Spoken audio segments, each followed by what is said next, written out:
Hello and welcome to the Breeders' Cup Filly and Mare Sprint Monster Podcast presented by Spendthrift Farm, home of Bolt Doro, one of three straight champion freshman sires at the farm. Next up, so happy to have one of my favorite riders, one of my favorite broadcasters back on the In the Money airwaves. He's here to talk about the Filly and Mare Sprint from Fox Sports America's Day at the Races. He's Richie Migliori. Richie, how are things? Things are good. Good, really good to see you. Let's dive in, my friend, to this Filly and Mare Sprint. A race I think is pretty interesting. A few horses we could talk about. Where should we begin the conversation? Who are you the most interested in here? Well, I'm interested on a horse that's kind of on the come. It's not there yet. Okay. But, it's the 4-horse Tamara. Richard Mandella. He went the other way with Copion, running against the boys in the sprint, and that tells me that he feels like he's got this base covered with Tamara. Showed a lot of ability early on. They tried to stretch her out, which is, everybody's got to test those waters. Back to what she really wants to do, be a sprinter. I think 7/8 is maybe her best distance. Has the race off of the layoff. Richard Mandella, I trust. Yeah, I get it. And the pedigree certainly needs no introduction for our friends at Spendthrift Farm, being out of the all-time great Beholder. That can only make it seem like that promise she showed early. Maybe she'll be delivering on it in the Filly and Mare Sprint. Not going to be easy, though. A lot of ways to go in here. My eye, when I was looking at the pre-entries for the race, before we exactly knew what they were going to do with the two Mandella runners, was already drawn to Sweet Azteca. She comes here, 2 wins off the layoff. Do you think she deserves her place at the top of the market? I do, because of how good she is. She's in really good form now. She's 2 for 2 at Del Mar. I look at that. I like horses for courses kind of angles. She has speed, so she's going to create her own trip. Yeah, very, very much the horse to beat. When you're looking at Breeders' Cups in general, when you're looking at racing at Del Mar, Bob Baffert springs to mind. He's got a pair of interesting runners here with Rishi cutting back in distance. Maybe that's a hunch play for you.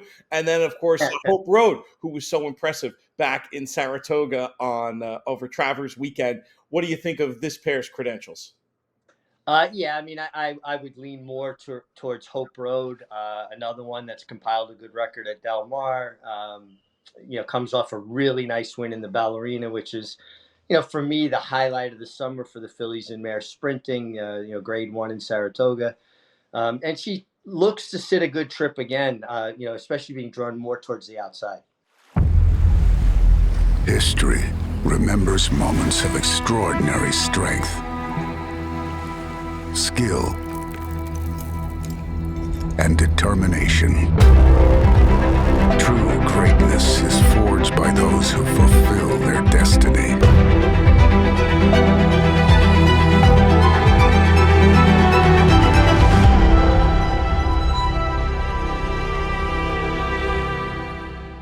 Another one who is going to be very active in the betting, actually the third of the Bafferts in here, is Splendora, ridden by Flavian Pratt this time around. I think it's interesting she's as close to the other two in the betting. I guess people are thinking maybe that last race represents a new level of ability. I wasn't sure that she took advantage of a course that was playing to speed and was beating over matched rivals there. Does she rise to the level of those other two Bafferts, and does she deserve her place in the betting? Well, nothing would surprise me, particularly with Bob Baffert in big races, Breeders' Cup, particularly in California. I prefer out of the Baffert trio, the 8 Hope Road. Splendora feels like, much like Tamara, has to take that next step. Yeah, and maybe not as many reasons to do so right now, whereas Tamara, clearly has had all these stops and starts, and I think you can really spin a yarn about her being ready to run the fastest race she's ever run. And if she does that, it's going to be pretty interesting. Plenty of other contenders in here, or at least horses that go with some chance. Is there anything at a wild price you've got your eye on, Richie?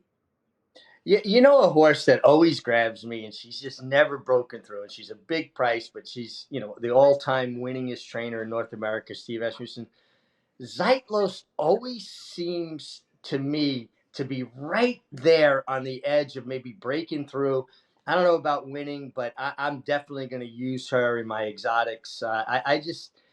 Again, full disclosure, she's a horse that always kind of lures me in. Maybe one day she'll break through. We always have our horses like that are sort of pets that we want to get in there. And hey, the kind of price that you're going to get, especially for underneath, I wouldn't blame you.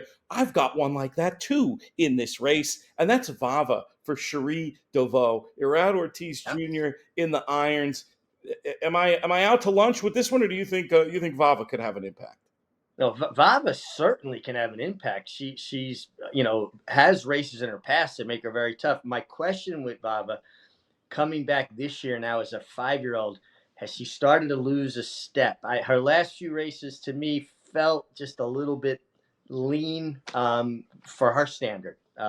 Maybe she's a little bit of a victim of her own success, but that's the slight impression I got over her last 2 starts. Like she kind of got there, and horses I thought she would have handled in the past, she couldn't quite get it done. An old athlete like you will appreciate this, and me, a fake athlete, needs a glory days run. That's Absolutely, but as an older athlete now, I do know that Father Time is undefeated. older. That would have been a much better way for me to host. Throw that in there. I apologize for the insult. Not at all. Stop. Great stuff, Richie. Really appreciate you coming on with us here today, and we'll talk to you very soon. I look forward to it. Take care. Breeders' Cup Turf Sprint Monster Podcast presented by Spendthrift Farm, home of Breeders' Cup winner and champion sprinter Matoli. Well, when it came to the turf sprint, I felt like there was no one better to come to than Maggie Wolfendale because she grew up around a bunch of turf sprinters. That's true. That they were the backbone of my father's barn and string. Blue Sailor, he's a big star. Jiu-Jitsu Jacks. I mean, he dominated that random turf sprint stake at Atlantic City that, of course, they don't run anymore. I think they ran it like 6 or 7 times, and he won 4 or 5 of them. Well, what makes a good 5 furlong turf sprinter, and do we see any of those in this race? Let's start with one of the shorter price horses, one that we were able to see this summer, and I was able to see on a TV screen. You were able to see in real life, and that's the number 8 AG Bullet. Mm-hmm. Yeah, AG Bullet, look, she's shown herself to be very competitive against the boys. I thought she ran incredibly well in this race last year at Del Mar. So there's every reason to believe that she can be competitive yet again. She's coming off the back of 2 wins, one, of course, in the Grade 1 Jaipur.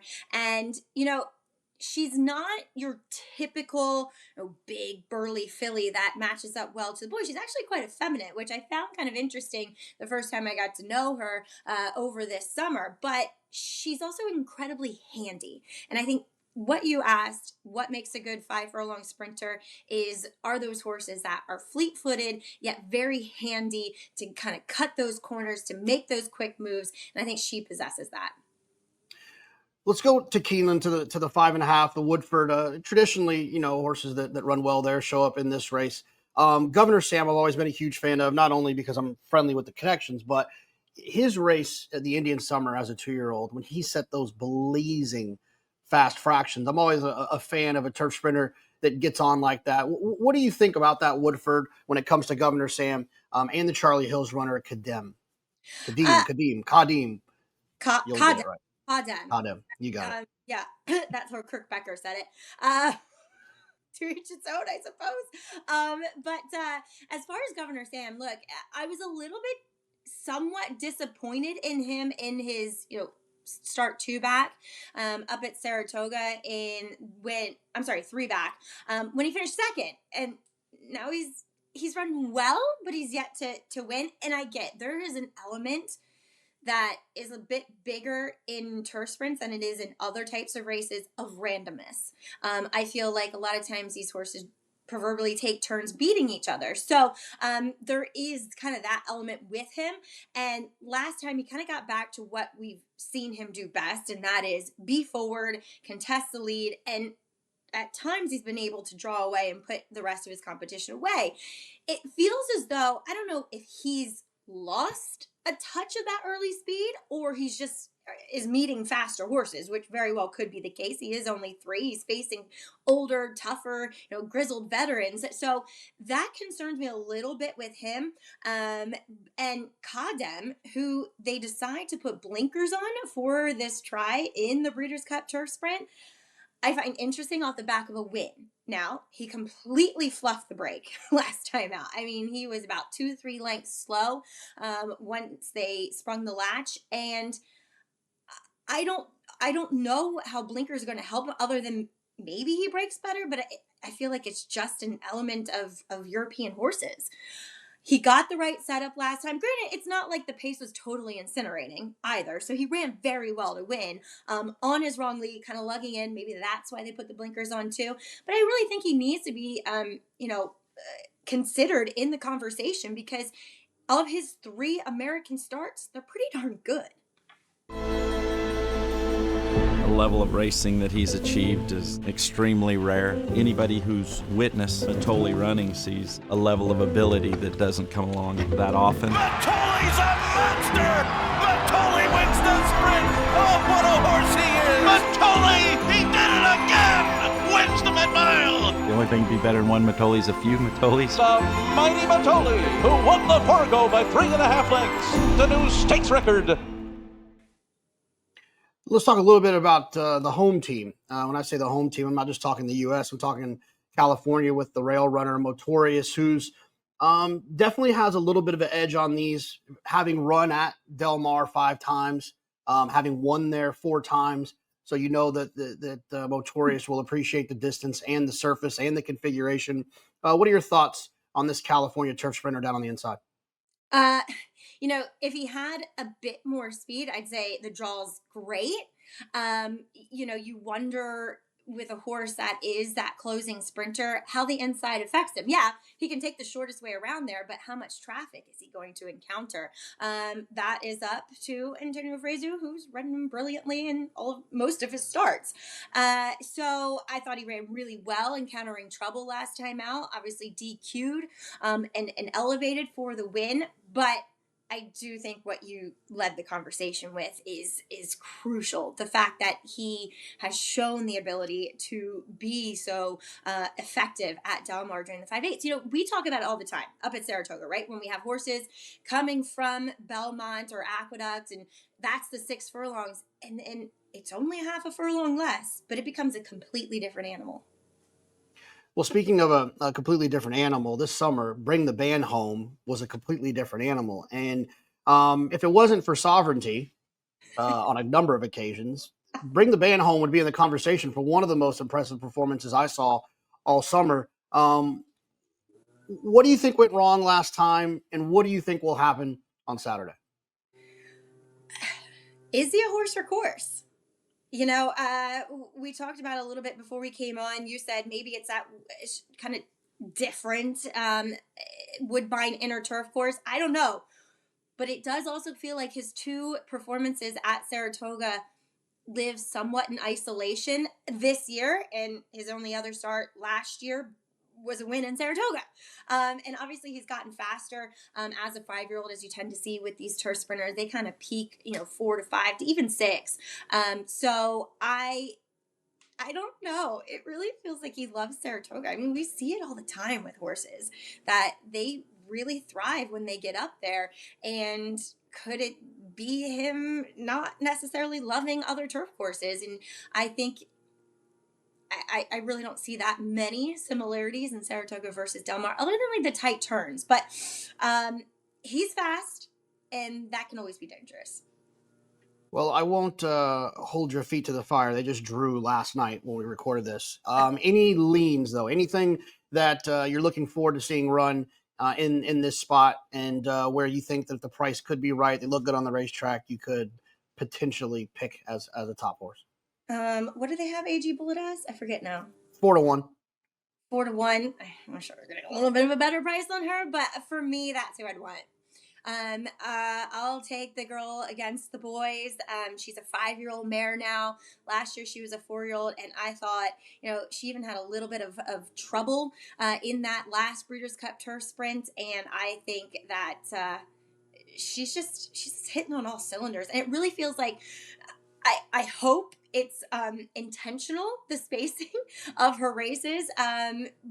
But with that spacing, she's responded very well in her last two efforts. So for me, it'd be her, because it's not like she's a closing sprinter. She can have the lead, but she can also run well from out of it. And I feel like that, element of speed, but adaptability is going to serve her very well going the 5/8. This is the Breeders' Cup Sprint Monster Podcast presented by Spendthrift Farm, home of North America's #1 second crop sire, Vacoma. In the Money Media YouTube channel, the Monster Pods for the Breeders' Cup are back, and I'm so happy to be here with a man who's been on a whole lot of them. He comes to you in your living room, on your desk regularly, whether it is with the fine work he does over at FanDuel TV or NBC. He is a co-founding member of what is now the In the Money Media Network, back when it was just a podcast with some letters attached to it. He's Matt Bernier. What's up, buddy? Hey, man, we're counting down, right? I mean, we're down to the final few weeks, the nitty gritty leading into the Breeders' Cup. This is when you got to crystallize those opinions. We've got to wait and see what the odds look like. But now you got to at least have some idea going into it what you're planning on doing. The horse we've been talking about the most for this race, for the sprint across the network, is Ben Tornado. For a minute there, when there were all these other horses who might be turning up, he was looking like he might be a decent price, and he was interesting then. Now he's sort of hardening at the top of the market. This is a tough horse. This is a cool horse. Am I wrong that he is really the horse to beat? I'm with the market here, thinking this is the one that I want in this spot. I don't think so. I mean, I'm just pulling up the offshore odds right now. I'm with you. I mean, I think he's strictly the horse to beat. I'm seeing some fours, which seems crazy to me. He is far shorter, far more likely winner than a 4-1 shot, in my opinion. And I think as we get closer and closer, assuming things shake out the way we think they're going to, and we'll talk about it, I mean, I could make a serious argument that based on his last run at Churchill and then the run in the Breeders' Cup last year, that he should be somewhere into sort of the 8-5 range. So if you can get a big number on him now, fire away. Yeah, he might be. I mean, this is a tough Florida bred. He came a little bit out of nowhere to me in the sprint last year, doing everything but win against Straight No Chaser.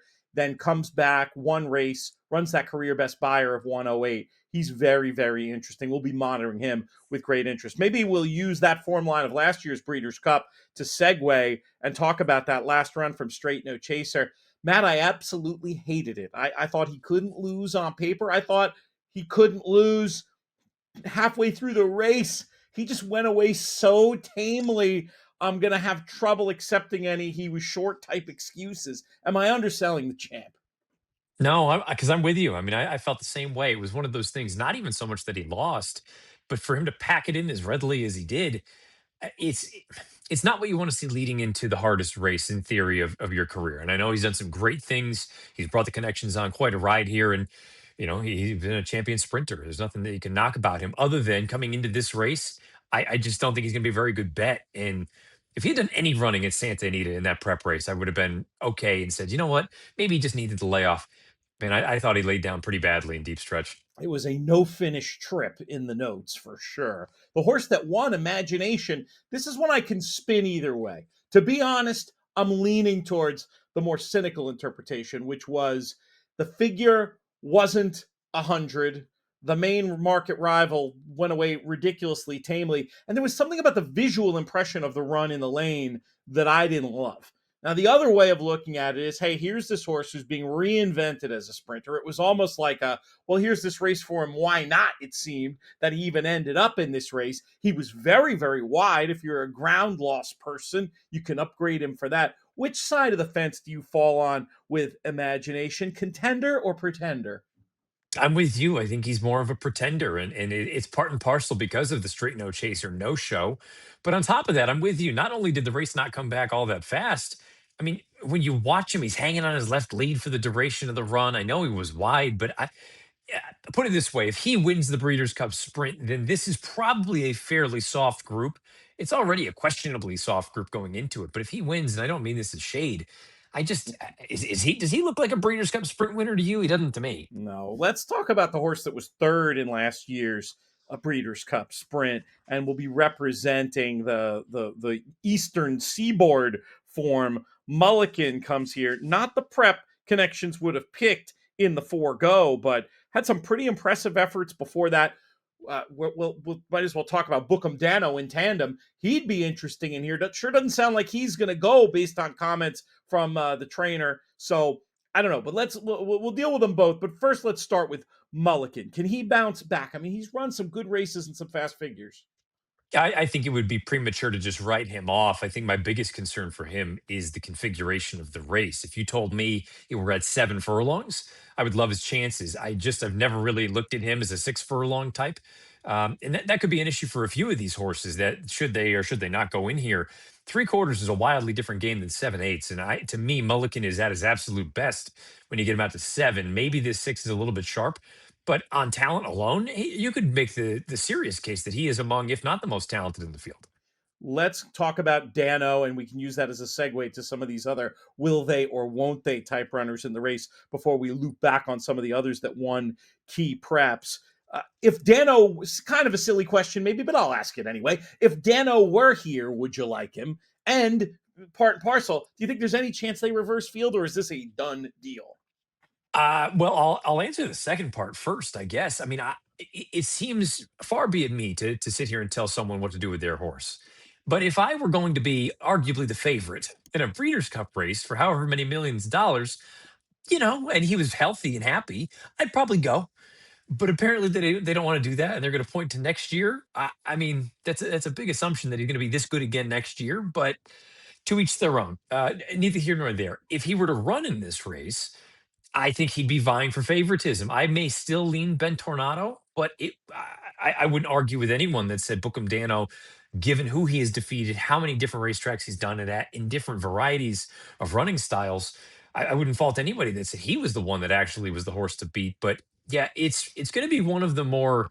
I would love to be a fly on the wall in the barn in the days leading into and the days afterward, should they not go, especially if something crazy happens and there's a result that just seems off the walls. You look at it and you go, what did we do? I mean, you want to talk about fumble in the bag. There is that possibility. Who knows? Maybe there's something else going on, and this was a chance to stick up for Paco. Who knows? But sure doesn't seem like he's going to show up. They say breed the best to the best and hope for the best. Macoma broke well on the outside. But you don't expect to get speed like this. It is Macoma, the one to catch. Macoma has a 5-length lead in this Grade 1 corner.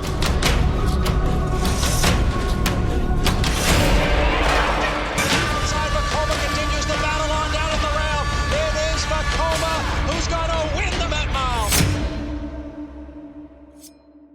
Now, the other one I want to bring up isn't a will he or won't he. It's a will she or won't she. On the shows earlier in the week, I was talking after the success of Tamara last weekend that they might think about Copian for the Distaff, because I sure haven't thought her longer efforts were bad at all. But now the rumors are popping up and she's appeared in the betting for the Sprint. Would you give Copian a chance in this race? And if you were advising the team, which race would you have them point to? Initially, because I listened to you and Nick chat about it, and I agreed. I kind of just assumed it was going to be the Distaff because I don't think she ran poorly in the Hirsch. And I know she got beat by Seismic Beauty, but who's to say she can't turn the tables? And then I read the article with Mandela mentioning the sprint, and I started thinking about it a little bit more. And even with Torpedo Anna maybe regressing, and maybe she doesn't even go to the Distaff, that race still seems like the top could go any number of ways, whether it's Seismic Beauty or Cavalieri. If you want to go with nitrogen or you want to look for somebody that's kind of on the come up.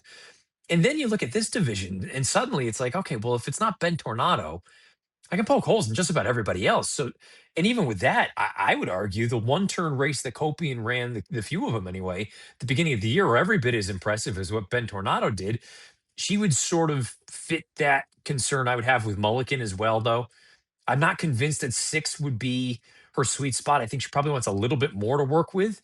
Having said that, I would probably, if you just told me right now, head to head, I'm seeing 6s and 8s versus 3s and 4s. Talent wise, I don't think there's that much difference between Copian and Ben Tornado.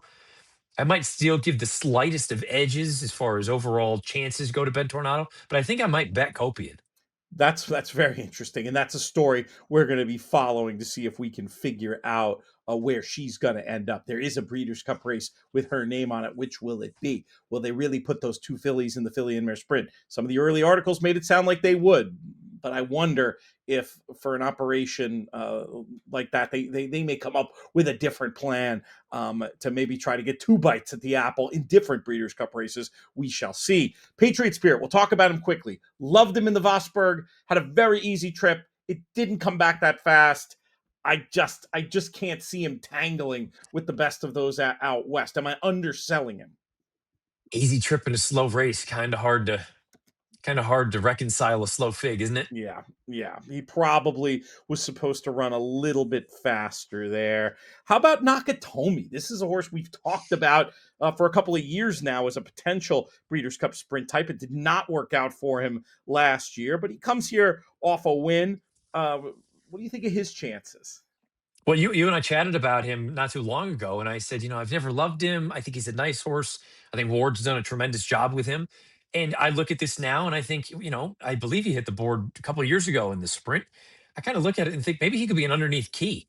If you just kind of, crystallize at the top, and let's say it is Ben Tornado and Copian, or maybe it's Ben Tornado and Straight No Chaser.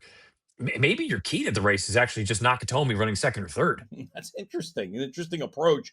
And those bottom up type constructions in Breeders' Cup can pay big dividends. Couple of more. This one, okay, I'll admit, we're 10 minutes in. If you stuck with us for 10 minutes, you can handle the truth here. We're recording this many days before it drops. And between now and when this video drops, we're going to have another run from Lovesick Blues, who was so impressive, ran so big this summer out on the West Coast with a big fat, I think it was a 108 Beyer speed figure. What does Lovesick Blues have to do to get in the conversation for a Breeders' Cup Sprint serious contender? I don't know, because his final prep is down the hill at Santa Anita, and I don't know that you're going to glean anything from that, good or bad. If he runs poorly, you just kind of throw your hands up. And even though primarily he's been a grass horse, I don't know, Pete. I mean, he is the kind of horse that I think price has to be your guide. If he's 8 to 1, he's not that interesting to me. If he's for whatever reason 15 or 20, and he's got that big run already at Del Mar under his belt, and he runs well enough going down the hill as that final prep, I could spin a case that if the big horses don't fire, he's got as good a chance as anyone to win this race. So I'm not going to sit here and tell you I love him, but I also wouldn't be offended if somebody else said that they were all in on him just given the price compared to his likelihood of winning. Yeah. My last question for you will be to ask you if there's anybody else we should bring in, maybe at a wild price for this race. But I'm just going to throw out an idea before, while you think about that. This is not confirmed or anything, but when we last spoke with Larry Roman about his stable Star Banishing, he did say that all three races would be under consideration for his horse. Classic, I'm doubting they're going to do that after the last run. Dirt Mile, maybe. But he also did say maybe the Sprint. As we're talking through this race with his toughness, I wouldn't rule him out as a horse that could have an impact in here. I don't know about tangling with Ben Tornado at the end of the day, but he's an interesting horse to maybe get a piece if they end up here. I'm going to probably do something small with him wherever he turns up, except the Classic. If he's in either of the other two races, I'm going to have him on tickets somewhere just because I admire him so much as a racehorse, and we've been following that story since Larry got involved with the horse. Any further thoughts, Matt, on Banishing or any of these others? I would highly advise against the Classic, but these other two spots, the Sprint, I could see him maybe getting a piece. I think you could make it the case that looking at this Dirt Mile picture, you've got Mystic Dan. We'll see what some of the other connections choose to do. But on his best day, Banishing is right there with Mystic Dan. If not, you could even say probably a little bit better. To me, if he goes in the Dirt Mile, he is one of the on the short list of win contenders. In the Sprint, I would say he's more of a fringe, and in the Classic, he's got no chance. Right. But the Dirt Mile, I would be very interested in going to Banishing because he's danced every dance. Really, the only duds that he's run this year have been at 9 furlongs at Churchill Downs. Otherwise, I mean, what else can you really ask for a horse like this? So I think if you're looking to try to win a Breeders' Cup race, the Dirt Mile will be the way to go. If he ran in the Sprint, I could give him a piece. Good stuff. Any other wild thoughts, crazy horses to bring in, or you think we've covered the main contenders here? No, I think we've hit kind of the nuts and bolts of them. I mean, I think it's going to be an interesting race, and it'll get really interesting if Copian does go. If she doesn't go, I don't want to say it's Ben Tornado's to lose, but it kind of seems that way to me anyway. But if the Fiddly runs, at the very least, added intrigue. We're going to have final answers in the form of grid picks that'll be part of our In the Money Plus service. There's a full Breeders' Cup package on there you don't want to miss. Trip notes are in there, figure equivalencies for foreign horses, inthemoneypodcast.com/plus to check that one out. And then, of course, we'll have our final answer show free right here on the In the Money Media YouTube channel, to which you should already be subscribed. And while you're doing that, drop us a comment. Let us know who you think is going to win this year's Breeders' Cup Sprint. Matt, always a pleasure. I kept you much longer than I said, but I was having too much fun. Sue me. Hey, man, anytime you need me, I got you. This is the Breeders' Cup Distaff Monster Podcast presented by Spendthrift Farm, home of 6-time reigning champion sire Into Mischief. Duke, what's going on? JK, what's going on? Everything's pretty good out here in California. It's getting ready for the Breeders' Cup. It's going to be a fun one. Let's talk a little bit about this Breeders' Cup Distaff. And I wanted to have you for this race because I know that a horse that's going to take a lot of money in here, you have a pretty strong opinion about. What are your thoughts on Seismic Beauty for Bob Baffert? Well, after Seismic Beauty ran last time, I thought she was dressed up.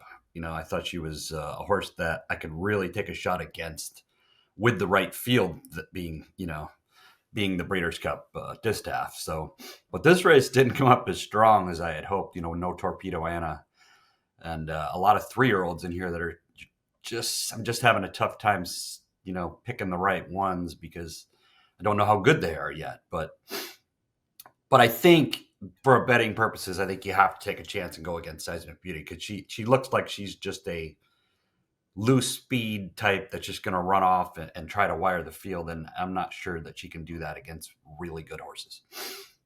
Well, let's start with Nitrogen of the 3-year-olds, probably the most consistent of the 3-year-olds. What did you make of her year, right? She was pretty darn good on the grass.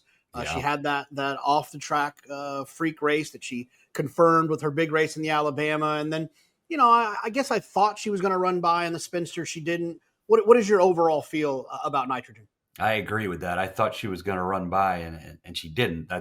That worries me a little bit, but maybe she wasn't tight off a 2-month break. But nowadays you think she would have been tight off the 2-month break with the way these guys train. I thought she was really, really good after she won that slop race at Saratoga where she just freaked and won by 20 lengths. I said, well, she might be better on dirt than she is on turf. And she proved that in the Alabama. But then you get the worry race, the last one at Keeneland.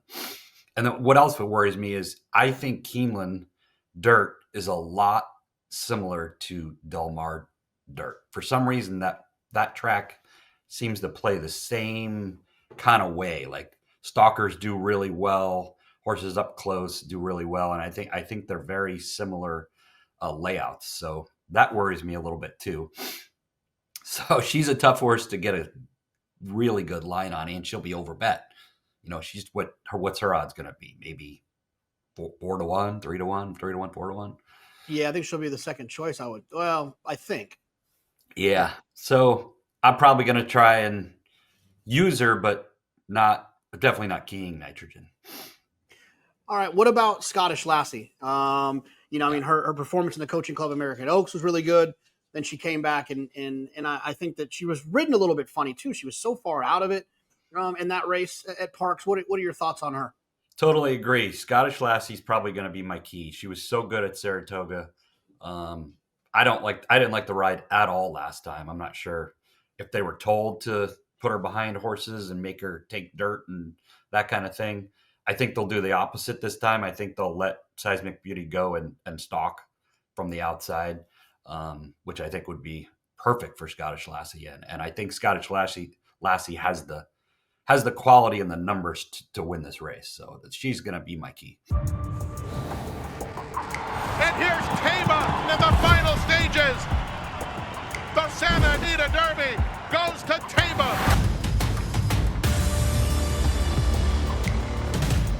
It's Taba, absolutely terrific, winning Malibu by 4 widening lengths.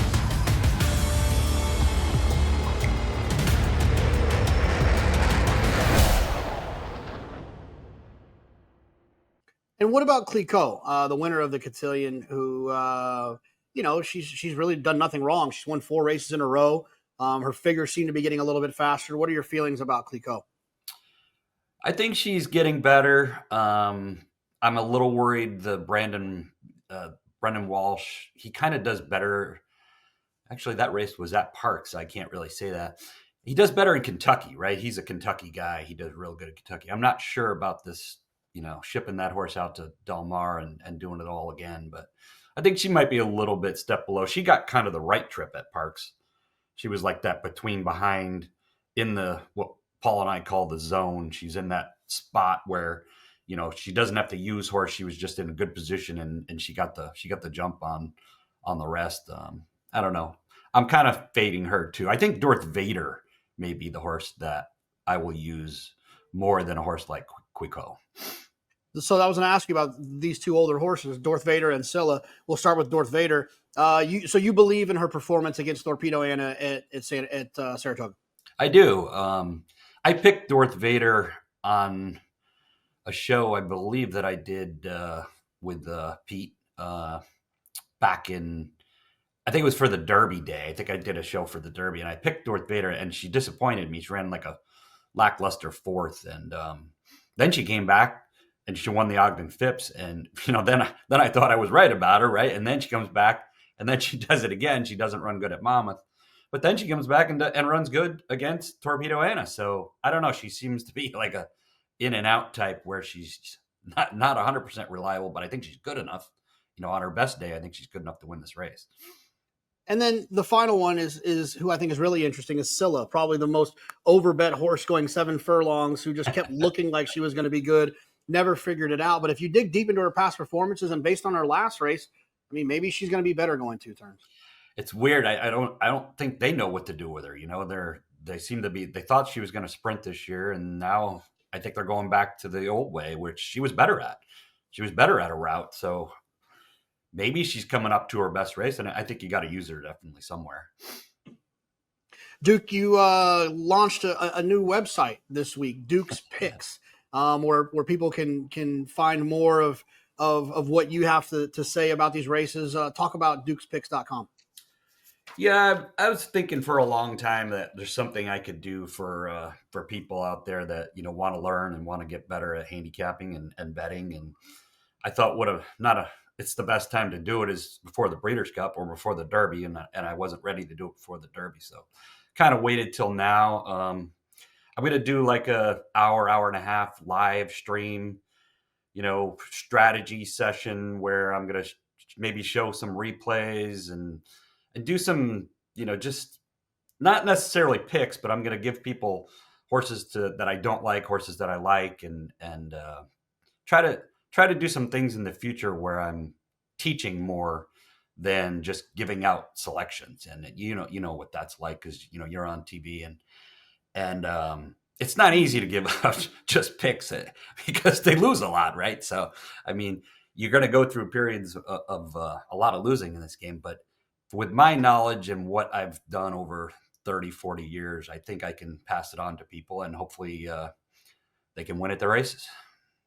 I completely agree. I've said it before. I'll say it again. I've learned more about racing from you and your brother, and I would recommend that anyone who, even if you don't, you're not a pick. It's not a picks type of thing. You're going to learn so much listening to Duke just kind of talk through the races and his mindset going into a big race day like this. So make sure you check that out. dukespicks.com. Thanks, JK. Always a pleasure. I'll see you soon. All right. See ya. Hello and welcome to the Breeders' Cup Turf Monster Podcast, presented by Spendthrift Farm, home of 6-time reigning champion sire Into Mischief. Next up, very happy to bring in a renowned international broadcaster who you've seen in many, many places. This year, you're going to see a lot of him on the At the Races social media coverage out at Breeders' Cup. when you see that American guy on there, don't listen to him, but the rest of the coverage coming from that social media coverage from At the Races, generally speaking, pretty good. We welcome him back to the In the Money airways for his customary assignment. Talking of the turf, he's Matt Chapman. Matt, how are you? Pete, always good to speak to you. Really enjoy these shows. And, when it comes to American racing, I think everyone loves it when they hear from you stateside and on Sky Sports Racing. Your selections always bear close scrutiny. And as you say, I try and chuck out as much news as I can next week. I think last year, very much, I have to say, helped by a couple of things that happened. Firstly, of course, City of Troy running. And secondly, the fact that while in America, Aidan O'Brien had a chat about some of his runners who'd been denied running in Australia at the time. But I think Right. our coverage got over 4.6 million impressions, which isn't bad for 3 or 4 days in the morning. So yeah, I think for different reasons, there's every chance of getting somewhere near that tally. We don't quite have that City of Troy taking on the Americans in the Breeders' Cup Classic this time, but we do have a Breeders' Cup Classic of the ages. Depending on who you have your best horse racing arguments with, you could certainly argue for those of us of a certain age that it's the best Breeders' Cup Classic for many years. Some might even be able to argue it's the best ever. And I'm not talking about one individual performance here. There are often horses that put up an amazing performance in the Breeders' Cup Classic, but a race from top to bottom, the best three-year-olds from last year taking on 3 or 4 great 3-year-olds from this year, plus a whole host of other Grade 1 winners, means that I think that the likes of Sovereignty have the chance to go into the Hall of Fame and racing mortality. And that's what we want to see. And that's what the Breeders' Cup is all about, whether it's on dirt or turf.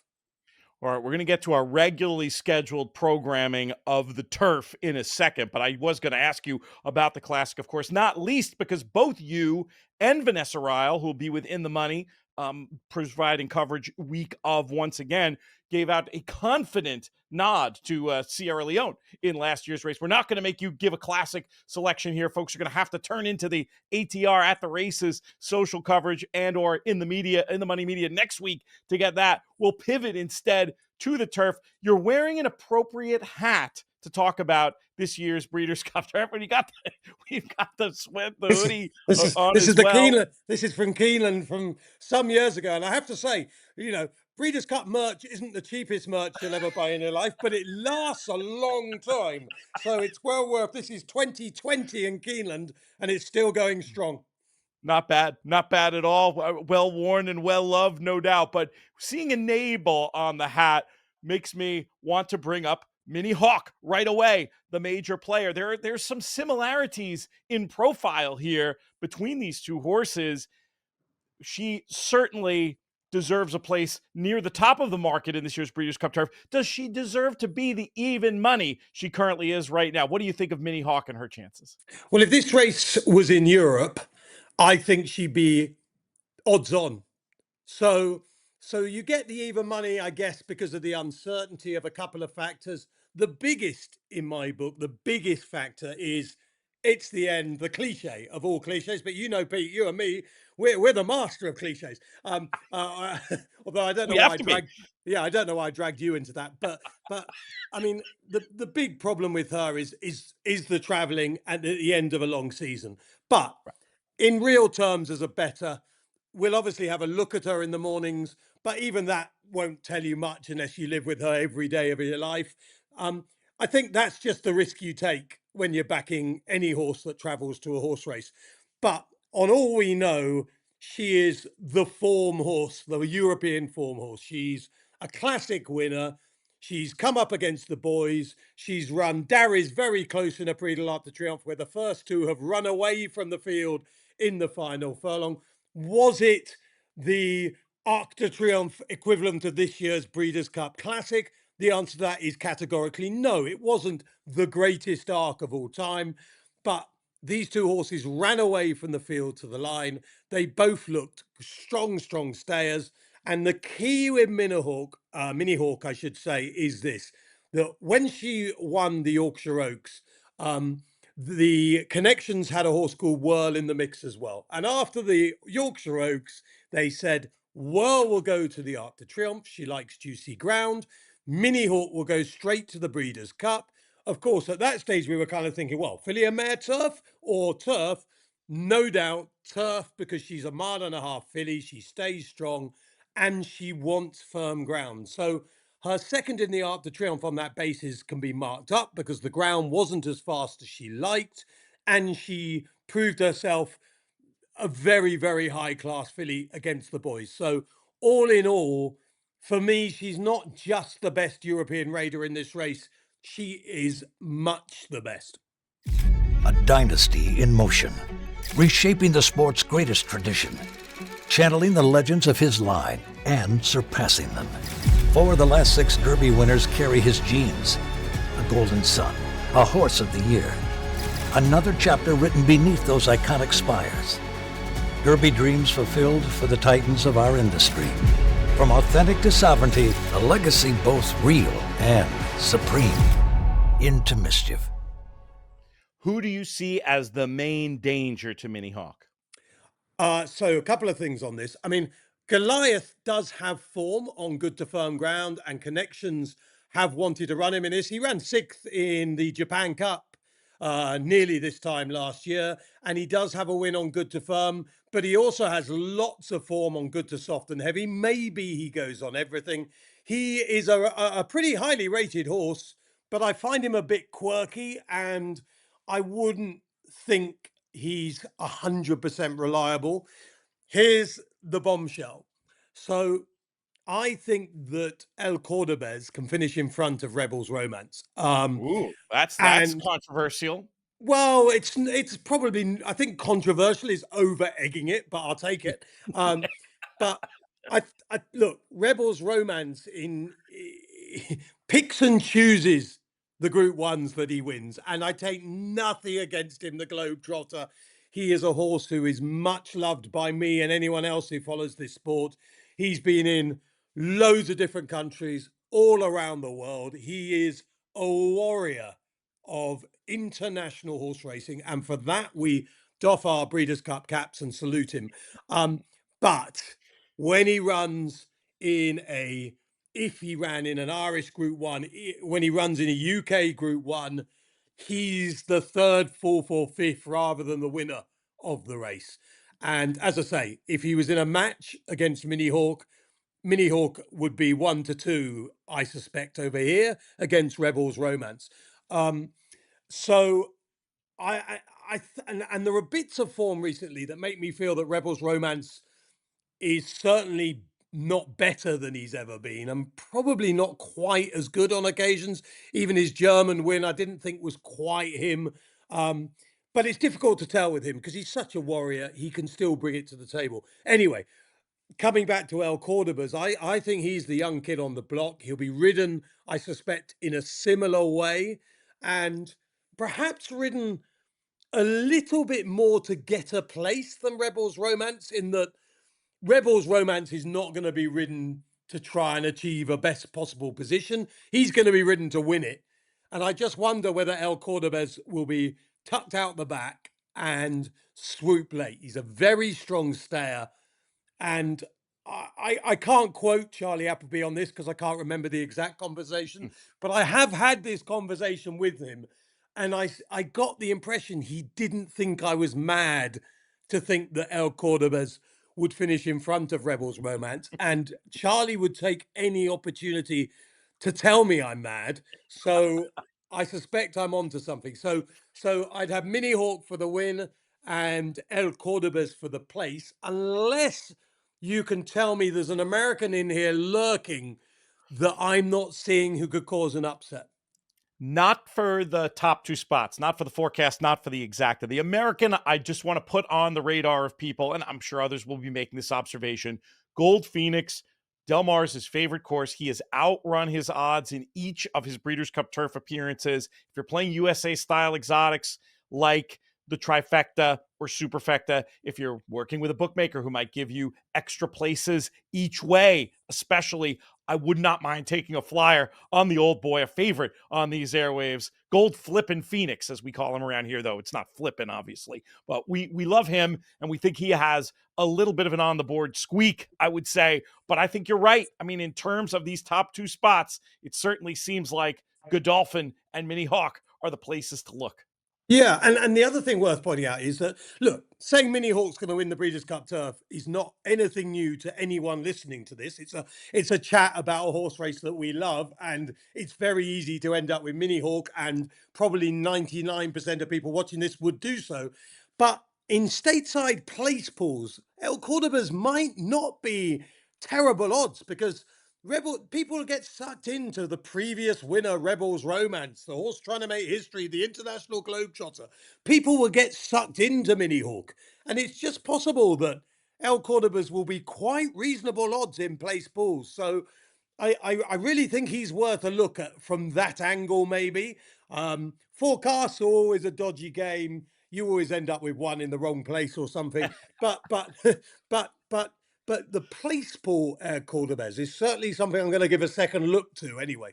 He's going to be a crooked number in the betting, I would predict. He certainly is right now, looking at prices of 25, 28, 33 in different I mean, books. that's crazy. He's never that kind of chance for this kind of race. He's 2 lengths behind Rebel's Romance, and he hasn't had a big field, strong gallop to run at recently, which is what he wants. 6-runner tactical races where Rebel's Romance kicks and wins it a long way out, and not what El Cordobez is about. And you have to remember, he was often a front runner over here before he slightly changed tactics stateside. I think there'll be a gallop on here. They'll want a gallop for Mini Hawk, if nothing else. And I think this will be a test that El Cordobez hasn't had stateside yet. It's a great point. Matt, great seeing you on here. I'm sure we'll get to do a ton of content together for attheraces.com and the At The Races social media feeds out there in Del Mar, and I can't wait. Keep it for Natali. This is the Breeders' Cup Classic Monster Podcast presented by Spendthrift Farm, home of the 6-time reigning champion General Sire Into Mischief. Hello and welcome to one of my favorite shows that we do all year long, Breeders' Cup Monster Pods. We'll have different guests to talk about each of the Breeders' Cup races, and we're going to kick off with the one that I'm the most excited about, and I imagine many others out there are the most excited about. Peter Thomas Fornatel back with you in the Brooklyn Bunker once again for the In the Money Media YouTube channel and the In the Money Media Players Podcast. We welcome back 2 men who were kind enough to spend time with us on a recent video. We're going to go a little bit deeper into the classic now with Jerry Bailey and Randy Moss. Boys, everything still good? Wait, Jerry is here. Here's Jerry. Okay. You got. If you're watching on YouTube, you can see Randy's exercise in pointing. We talked about the principles of this race in the other video. Obviously, horses that you wanted to see. This time, I wanted to get a little bit more granular on the race. Randy, you talked about this as a race where you think an exacta might be the right play. And the 2 horses you mentioned, I was very surprised in the international betting at first at how differently priced these horses were. Sovereignty, I think, is pretty much recognized now. This is going to be a sizable favorite. But to see him as short as 6-4, 3-2 in our prices internationally, whereas a runner like Fierceness as high as 7-1, is that too much between these two given the pace scenario we're looking at in the Breeders' Cup Classic? I'm not sure the international odds makers go so deep as to factor in pace scenarios, but yes, I think the pace scenario should change the relationship on the board between Sovereignty and Fierceness. Look, the only Achilles heel at all that I can see with Sovereignty here is the short stretch at Del Mar. And I think horse players can go a little overboard on long stretch versus short stretch, but it's still there, right? The stretch at Del Mar is a slightly more than a football field shorter than Sovereignty ran over in the Kentucky Derby. It's about 75 yards shorter than Sovereignty ran at Saratoga in the Belmont Stakes, in the Jim Dandy, and in the Travers. Now, Jerry would be the first one to tell you that when you have a horse that's adaptable, that's willing to do it and can handle it okay, riders can compensate for that by putting their horses into the race a little bit earlier around the second turn. We saw that last year with Sierra Leone. He was much closer at about the 3/8 pole and the 5/16 pole than you would normally see Sierra Leone. And that's because they wanted him there because of the short stretch at Del Mar. And that helped him, as did the extremely fast early pace. But if Fierceness gets away on an easy early lead, I think there's a possibility that Coolmore enters a rabbit. Contrary thinking, they entered for the Whitney. I don't know if he's still around, but to run with Fierceness, to keep Fierceness from just, as they say, walking the dog on the front end. But in the absence of any of that, Fierceness looks like he could easily control the pace in here. And with a 918-foot stretch at Del Mar, that would give him an advantage over Sovereignty. How a does that tactical work? advantage. How does that work, Jerry, when you're in the saddle and you know you've got this short stretch? Is it exactly as Randy described? You just have to put your horse into the race a little bit earlier, or is there more to it than that? I would never put a horse into the race earlier. I might pick up a few lengths down the backside. I wouldn't want to completely change my horse's style, but as I mentioned earlier, Sovereignty's become more versatile, and he won at Gulfstream Park, which is a shorter stretch than Del Mar. It's 898 feet. So he can win. I mean, he won the Fountain of Youth on that. It surprised me watching it that day that he moved him up around the turn and had him in position, and he had no problem running down the competition. Now, the competition's way deeper in the Breeders' Cup Classic, but I also agree with Randy, it's Fierceness. He's not able to control this pace, and he would be very difficult to run down because he won't be stopping. And he doesn't even really have to have things his own way. He just showed that in the Pacific Classic. I was astonished to see him almost make the gap, get shuffled back in amongst horses, and still just blow it open in the 5/16 pole and open up. He showed a different dimension and a different characteristic to me that day than I'd ever seen out of him before. So he is maturing and getting better. I think Randy's onto something with an exacta there, but it is so deep, this race, that if any horse doesn't run his best or any rider makes a tactical error, it could be the undoing. And Forever Young could win, Sierra Leone could win, Mindframe could win. Just journalism, I don't think's fast enough. I don't think Baez is fast enough, but it's loaded. Look, and again, Pete, I do think that horse players can overemphasize the stretch length, right? Yeah. But I think Jerry would agree. If you look at Sovereignty's last 7 races, going back to the street sense at Churchill Downs as a 2-year-old, probably his 2 worst races were at Gulfstream Park, right? I mean, he wins the Fountain of Youth in a photo over River Thames, and then he loses to Tapan Street in the Florida Derby. So that was again on a short stretch racetrack. You could say that's a short stretch. You could also say it was early in the year, and he has gotten much better since then. It's hard to really pin this down. It really is. It is. It is. There's also the point, Jerry, you made about nobody being better than Bill Mott with a target. And those races were on the way to target, as opposed to this certainly being, one of the prime targets of the entire season. Are we giving short shrift to Sierra Leone? He's getting plenty of respect in the market everywhere internationally. He is bet to being a shorter price than Fierceness is. He's the defending champion. He's got elite late pace, especially with the evolution of Sovereignty, showing a little bit more early speed, quickening like a miler. Gosh, if he is the one who ends up engaging early with a horse like Fierceness, could it not set up perfectly again for the late speed of Sierra Leone? How do you assess his chances, Jerry? Well, he won't have as good a chance as he did last year because the pace will not be 44 for the first half mile. It just won't. There was so many horses capable of pressing the pace last year, and I just don't see it this year. But having said that, the Whitney was a pretty good race. It was a 47 half. He positions himself a little closer and made an earlier run rather. And he was able to get up at 1 1/8 miles. with a half in 47. I think you're looking at about 47, maybe 46 and change for the first half mile in the Breeders' Cup Classic this year. So could he do it? Of course he could do it, but he won't get the setup he had last year.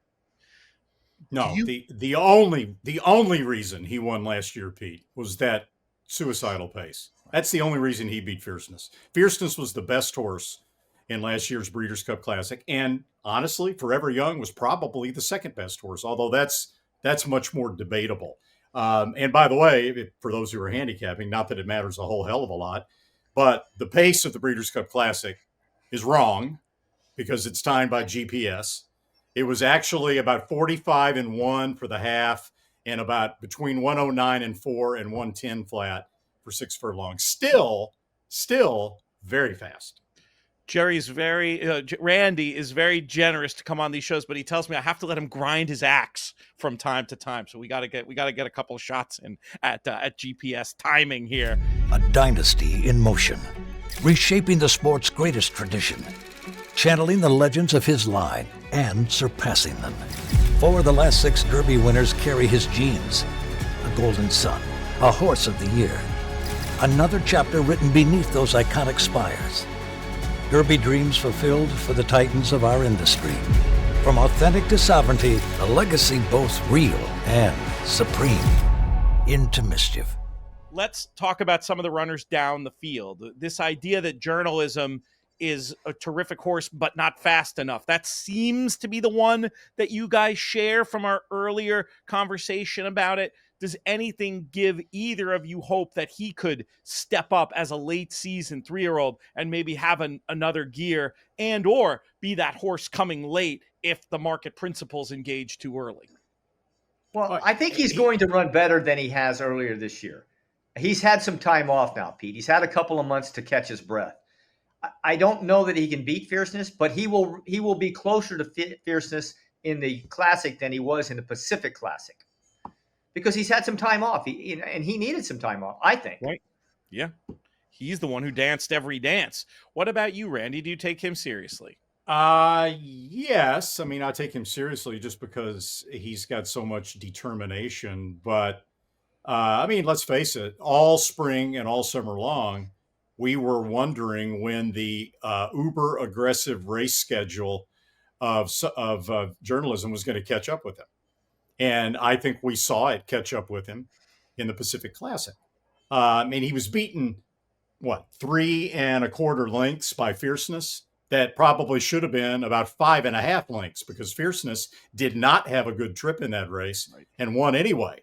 So Fierceness was actually more superior to journalism in the Pacific Classic than it appears to be on paper. Now, I'm a little skeptical that journalism can bounce back even with a little time off. It's a lot of dances that he's danced this year. But if he can, and for Christ's sakes, I've been wrong about him before multiple times, then he's right in the mix underneath Sovereignty. We talked a little bit about Forever Young, sort of in jest at the end of the 10 horses we want to watch video. Randy, you made an excellent point about being mildly concerned. I think I'm characterizing that correctly, that they took an easier prep route to the Classic this year. But can you argue that, maybe that means there's more room for improvement this time around? I don't know. I know on his best day, he can certainly give these horses a race, if not win outright. What price should Forever Young be? I'll ask it that way. What price should he be? I think he should probably be about 5 or 6 to 1. He'll be longer than that, I believe. But given all of the betting options in here, because this is such a deep field, and the fact that it's sort of out of sight, out of mind for Forever Young, who I think is number 6 or number 7 on the last Classic poll. If he's 6th betting choice in the Breeders' Cup Classic, what does that make him? 10 to 1, 12 to 1? That's what he is internationally.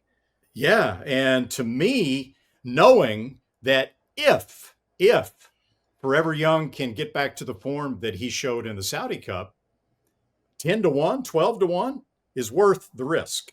That's where the value comes in because you know that it's there for Forever Young if he can get back to it. Jerry, are you convinced that Forever Young can be a player in this year's Classic? I think he's a player. I wouldn't put him ahead of Sovereignty or Fierceness. I think his chances depend on how he's ridden.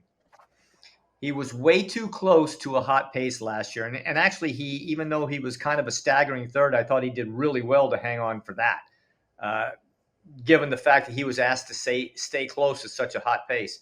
I think that I worry that the rider will overcompensate this year as to not get wrapped up in a hot pace and have Fierceness on, I won't say a long and easy lead, but having things maybe his own way and him being too far behind him. So the rider has to be very cognizant about the pace in this race. In a normal Breeders' Cup Classic, it would have been crazy to think of a horse who's run the speed figures that Mind Frame has to have not come up in the conversation to this point, except once obliquely. It's so hard to evaluate coming out of the debacle in the Jockey Club Gold Cup. But how about this horse as one that might be able to get into the exacta, at least, if not win? This is a progressive 4-year-old coming on with very dirty form. You got to figure is going to be a 10-plus price in the race. Do you have any interest in him, Randy? Not really, Pete. Only because this race is so tough. I don't think he's quite as fast as some of the other horses in the race. I have mild concerns about the 1.25 miles for him. I think he might be a little bit better at a slightly shorter distance. But, I mean, here's a horse that you throw out his last race when he lost his rider, and he's been first or second in every one of his starts. And he's faced some pretty salty competition along the way. And even I know what you mean. He gives that impression that maybe not the 1.25 miles, but then I look at the PPs and see that Belmont in his third career start. That's right. If he doesn't decide that he wants to go get a taco in the lane, he probably wins the race. So he's a tough one to evaluate. Where do you land on him, Jerry? All right, let's just go down this road just for a second. Let's say he wins, and everybody's going to say, well, where did that come from? You go back and look. Well, he's only had 2 races this year. He won the sprint race at Churchill, and he comes back and he wins the Stephen Foster, okay, and runs a career best. If he were able to run, if the rider didn't fall off, if he wasn't knocked sideways leaving the gate in the Gold Cup, what if he runs a 109 or 110 that day? What if he improves again in that race at 1.25 miles? We don't know. I mean, he just ran around the track without a jock. But if he had done that, and it's not out of the realm of possibility, that's quite possible he would have run a 109 or a 110 if he won. Then you say, all right, look, he's on the upswing. And he's definitely got a chance. So it depends on how you're looking at his training schedule, missing a race and having to come in here having not run since June. Really, because he didn't really run that day. No. It was the 5th jump out of the gate. He got knocked off and he just galloped around there. So I think if you're going to like Mindframe, then you believe Todd Pletcher will have him primo, super cherry on the training schedule coming into the Classic. Is there any way we can put a stopwatch on him in the Jockey Club Gold Cup and then modify his time by 0 pounds instead of 126? I don't know. Maybe it's a 110. We'll leave that to the computer modelers. I want to ask you guys about Baeza too. I've contended that if it wasn't such a good group of 3-year-olds this year, that this is one. We talked in the other video. We ran down to how blessed we've been to have so many good 3-year-olds in the past 10 years. Baeza strikes me as one who was probably good enough to win a Triple Crown race in one of the other years where we didn't have one of these special horses. But the thing that I think, if you want to build a case for him, it has to do with the hands he's in as much as anything else. John Sheriffs, who in an interview with Jonathan on this very network at one point, talked about, how he kind of lets horses train themselves at times.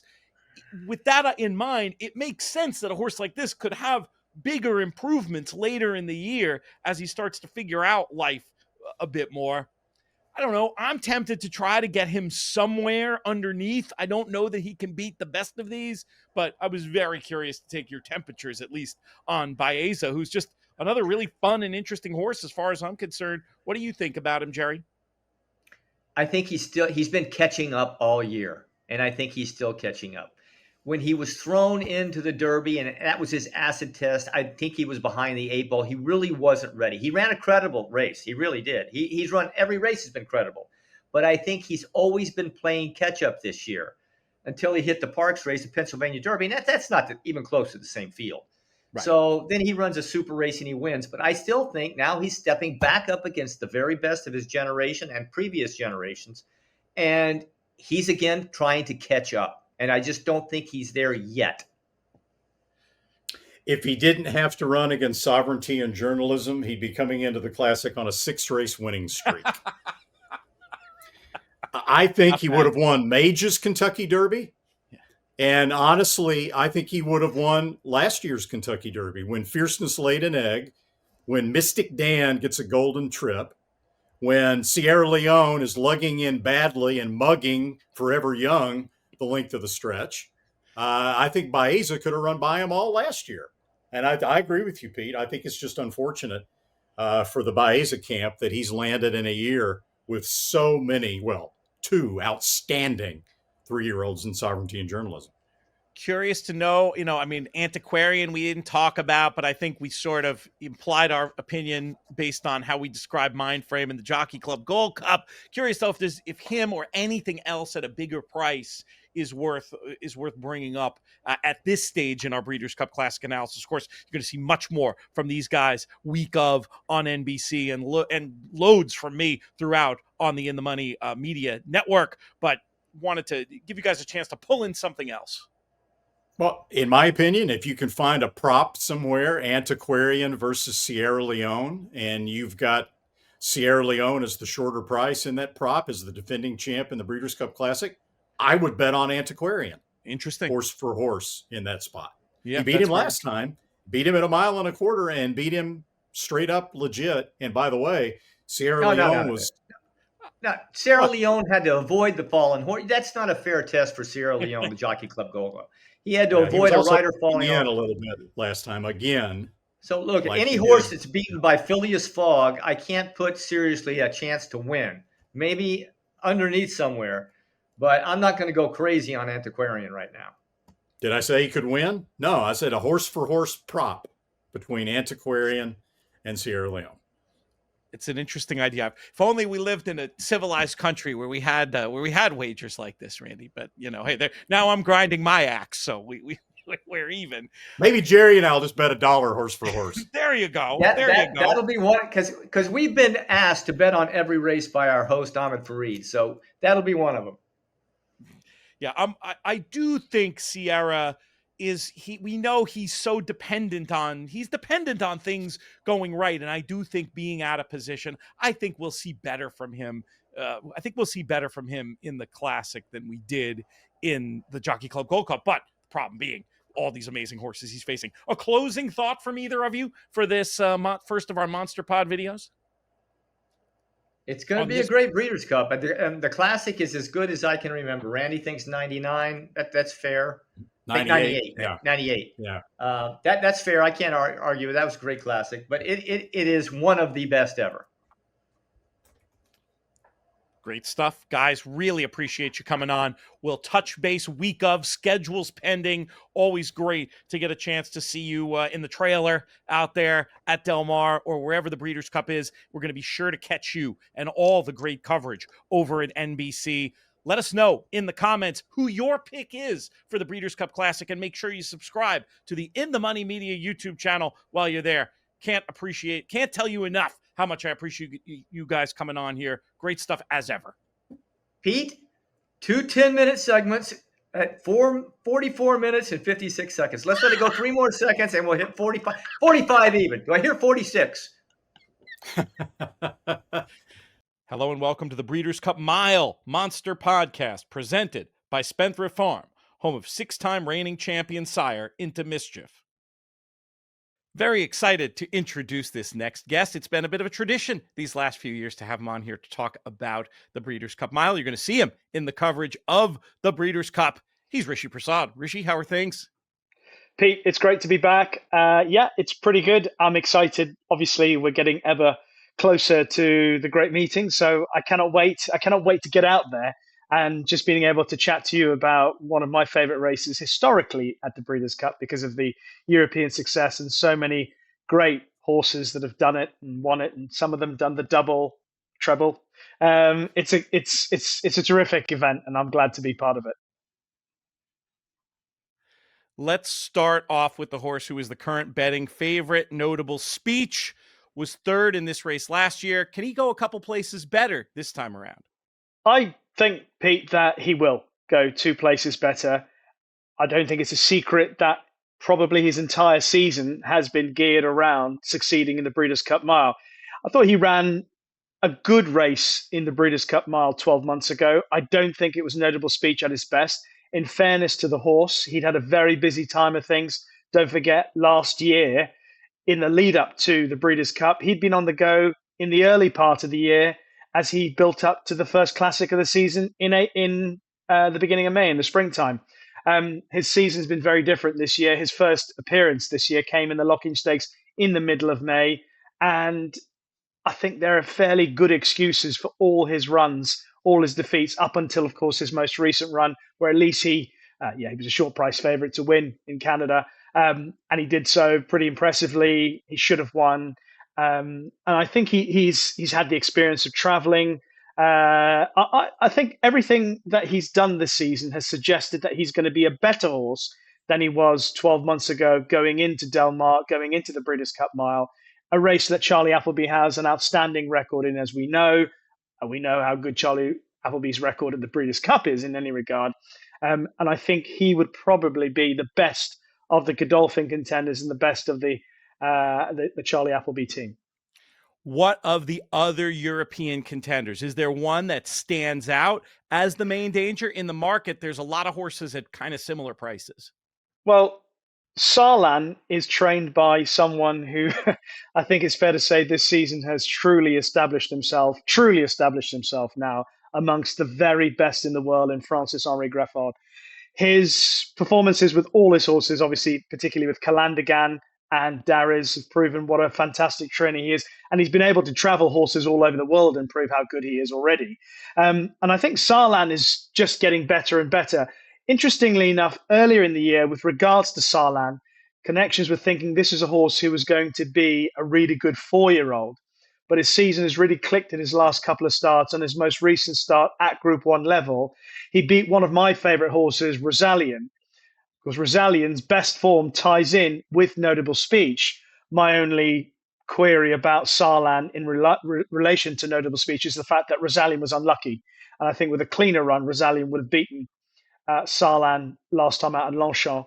And therefore, that makes me think that Rosalian's, through a line through Rosalian, that means that Notable Speech, I think, should be good enough, because I don't think there's much between the very best Notable Speech and the very best Rosalian. Obviously, Notable Speech beat Rosalian in the Guineas last year, and Notable Speech finished behind Rosalian at Royal Ascot in the St James's Palace Stakes. So there's not much between them. They were very close to each other in the Locking Stakes back in May. So I personally think that Notable Speech has got the beating of Salat. The horse that I'm totally baffled by is the Lion in Winter. If I could be confident that the Lion in Winter is going to turn up and produce his very best form at Del Mar, then yes, I would say he is the principal danger for Notable Speech, but I'm not sure. I'm not sure at all about what sort of horse we're going to get. There have been times when he's run really well this season. He ran really well at Ascot on Champions Day. He ran really well in France on one occasion.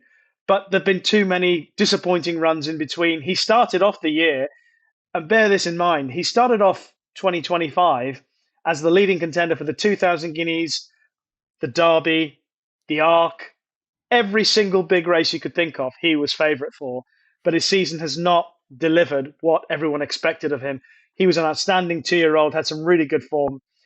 I just don't know what you're going to get. And it'll be interesting to see how he trains in the lead up to the race and how he takes to the surroundings at Del Mar. Because the one thing that worries me more about him than anything else in the lead up to any race is his temperament. He gets really hot and bothered. He was really hot and bothered at Ascot, but he ran okay. He might have been favoured where he raced in his part of the track. But I just don't know what I'm going to get from him. And I actually think if I had to choose a horse outside Notable Speech, I'd go with John Quill. I just feel he is the type of horse who could run really well at a big price. He's quite an honest horse. He tends to run his race. He ran really well in the French Guineas earlier in the season. He's put in a couple of, but one or two efforts that haven't been quite at his best. But I think generally he's a horse that you can rely on. I think on his one foray in North America, I think he showed that he's a very smart horse and he's shown the ability to travel. So he would be the pick outside of Notable Speech for me, just because I feel that he has got a little bit of value in his price.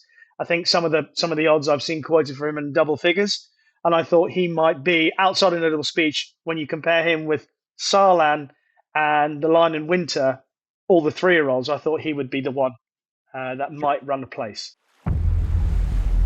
History remembers moments of extraordinary strength, skill, and determination. True greatness is forged by those who fulfill their destiny.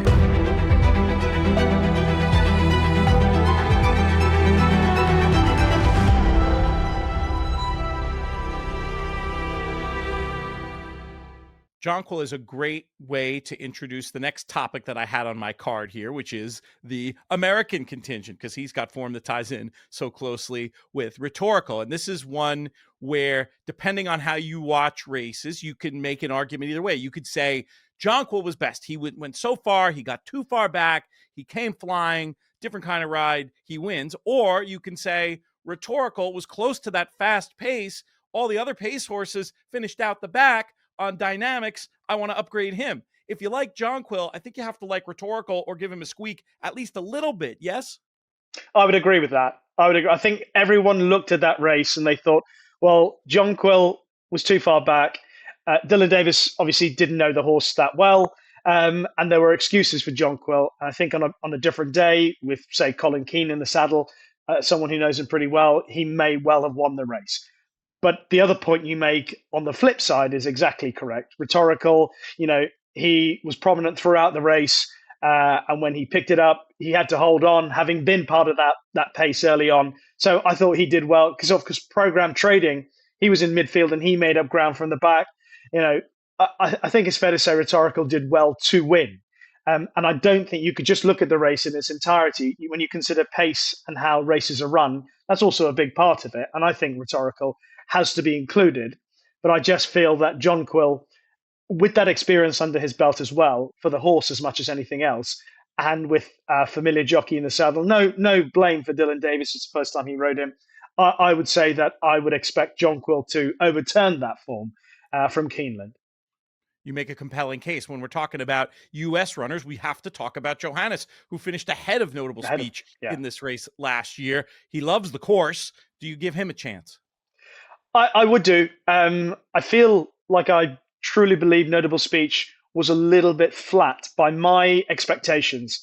So whilst I accept that Johannes obviously second in the race last year, and he's also he had a win at a very short price last time out, I can understand why he is an obvious player in the race. But I do believe that the Notable Speech that turned up in the race 12 months ago is not the sharp version of the Notable Speech that's going to turn up for the race this time. I do think that last year Notable Speech ran a little bit flat by what he's truly capable of. But Johannes obviously comes back into the race again, similar to Notable Speech. Clearly, this was the plan. The main target this year is the Breeders' Cup Mile here at Del Mar. And like Notable Speech, he should be cherry ripe for this race. I imagine if the two of them are at their absolute best, not the two horses that raced in the race last year, maybe Johannes, the horse that raced in the race last year, but Notable Speech, the horse who I think will turn up for the race this year, I think there will be a significant gap between Notable Speech and Johannes as opposed to what transpired 12 months ago. We've covered the principles in the market as of now. Is there anything else that you feel like we should mention to the people at this early stage? Maybe something at a wild price you think could get involved? Well, I said I think Colin Keane could probably ride Jonquil. There is the option for Colin Keane to ride Kirat, who, of course, many people in Europe will know caused one of the biggest shocks of the season when he beat Rosalian, Field of Gold, etc., in the Sussex Stakes when his job in the race was primarily to set really good fractions for Field of Gold, who'd won the St James's Palace Stakes and the Irish Guineas, to just blow everything away and prove that he was the outstanding Group 1 miler in Europe. But Richard Kingscote actually gave Kira a beautiful ride. There were excuses for one or two horses in behind. And he went from being actually a horse that in domestic racing in Britain was a very good handicapper, turned into a decent pattern performer, not a Group 1 horse. Suddenly, he's ended up winning the Sussex Stakes, one of the best, historically, one of the best Group 1 races in Europe, over a mile. And he caught a few people by surprise. But what he has shown is that he can set decent fractions on a turning track. And obviously, he'll be on a turning track. And if he gets out in front, and whoever ends up riding, it may well be Colin Keane. I'm not sure who Colin will choose to ride, whether it'll be Kira or John Quill. Then he could be very dangerous on the lead. His trainer, Rafe Beckett, has had Breeders' Cup winner before. And I think he's a horse that you cannot completely rule out. But if it's a fair run race, everyone has a clean race as well, I think Notable Speech is the best horse in the race in terms of raw ability. I don't think you can rule all these horses out because, as you well know, as many people listening to this will know, luck plays an important part. And sometimes when you're out in front and it's a lot of mess going on in behind, especially as we know at Del Mar where it's tight and the short straight, etc., it makes it hard for horses to come from behind. And Kirat, I've seen around 16-1 quoted for Kirat. Well, he could be a horse that might get out in front if he gets into a battle with Rhetorical and they go too fast, but that might play into the hands of a fast-finishing Notable Speech or indeed a Johannes. But I think in terms of pure class and raw ability, Notable Speech is the standout horse in the race. Where can we find you next week, my friend? You will find me on the breakfast show for FanDuel every morning from Monday through till Saturday. Actually, I'm doing Friday and Saturday as well with the team. Also be working on Monday afternoon covering the draw, post positions as you call it. So yeah, and obviously on Friday and Saturday covering certainly all the turf races where we hope to have a few winners for Europe. I look forward to seeing you in those places and in person. Really appreciate the time today. Always a pleasure to chat to you, Pete. I cannot wait to see you on the track at Del Mar. It's the Breeders' Cup Dirt Mile Monster Podcast presented by Spendthrift Farm, home of 6-time reigning champion Sire Into Mischief. Brittany, what's going on? You're down this. You're somewhere down there. Somewhere a stone's throw away. How are you? I'm good. I've been gone. We were in Italy for a while, but I got on a city bike yesterday and was weaving in between traffic, and I felt like I was back in New York. It felt a little bit different, biking in Italy than it does biking in New York City. I don't know. I get worried when I do that. I'm going to be knocked over by a car. I'll say hi, Willow. Yeah. She might make some appearances. Yeah, hi, Willow. Yeah, my wife won't do it. She won't do it either. All right, let's talk about this dirt mile. Mm-hmm. And I think the conversation has to start with who feels like one of the most talented horses. I would have lost a lot of money if someone would have told me after Nisos' third win that he still would not have won a grade 1 yet. That might change on Breeders' Cup Saturday. What are your thoughts about Nisos? Oh gosh, he's been this horse that I remember watching him in the Robert B. Lewis. I think I was covering the show that day for NBC, and all of us were, jaws dropped. You thought you witnessed something really special. And how disappointing was it that obviously he went to the sidelines and couldn't run in the Kentucky Derby? So I love that they kept him in training, and he's come back with authority, I think. I think his San Diego handicap was beautiful. Prior to that, the Triple Bend was great. And then again, he goes to the sidelines with a foot issue and can't run in the Pacific Classic. So I have always held this horse in very high regard. I know, obviously, the barn has as well. I think he's shown brilliance on the track. And if he shows that again, I think everybody else is running for second. The biggest question mark, of course, is going to be how does he come back with all of that time off? But, you have Bob Baffert. He always has his horses primed and ready, especially for the big day. So I wouldn't question any of that. I really like him in the dirt mile. But can we just give hats off to the dirt mile field as a whole? This is one of the best, if not the best, dirt mile field in Breeders' Cup history. I think a lot of times dirt mile gets a bad rap because of the horses it pulls from what could make the classic better. But I think this year the classics good enough. We'll be just fine. I mean, who do you really want to see? Maybe Nisos, maybe White Abario. Mhm. Obviously, in the past, we would have loved to have seen Liam's Map or Nick's Go.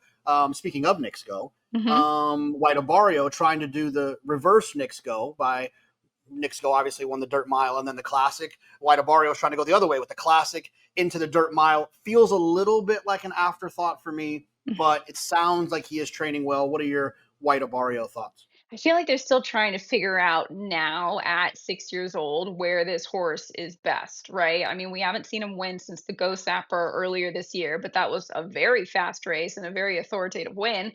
But since then, when he's stacked up against really good competition, he's not the White Abario from the Classic in 23 or in the Pegasus, right? He's a big question mark to me because, of course, he has the back class to go back to that, and he's fast enough to win this race, but I haven't seen it as of late, and it feels like they're kind of throwing darts with him. Where does he land? He might be training great. I don't know if right now he's better than Isos. And here's Tama in the final stages. The Santa Anita Derby goes to Tama. It's Tama, absolutely terrific, winning Malibu by 4 widening lengths.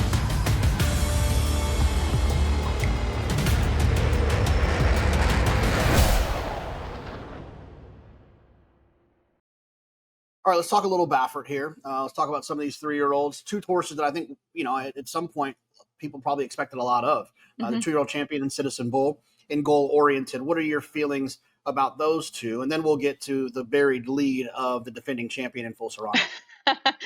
It's interesting because a lot of people are talking about this 3-year-old crop when we look at the classic as being better than the older horses, the sovereignty, journalism, Baeza type group, right? Citizen Bull, goal oriented, Chancer McPatrick. We haven't seen that type of brilliance that you can put them in that conversation. So where do they end up? They end up in the dirt mile. Citizen Bull ran a very good race last time out in the shared belief. It was the fastest race he's run. If you envision that at 3 years old, he can take one more step forward, you could have him part of the conversation. I mean, he likes Del Mar, and Del Mar can be a horse for course type of track. Some horses love it, some horses don't. Arrowgate, I'm talking to you. RIP, love that horse. And in terms of goal oriented is fast enough to compete with Nisos if you look at his Haskell performance, but he hasn't hit the winner's circle in a few tries, right?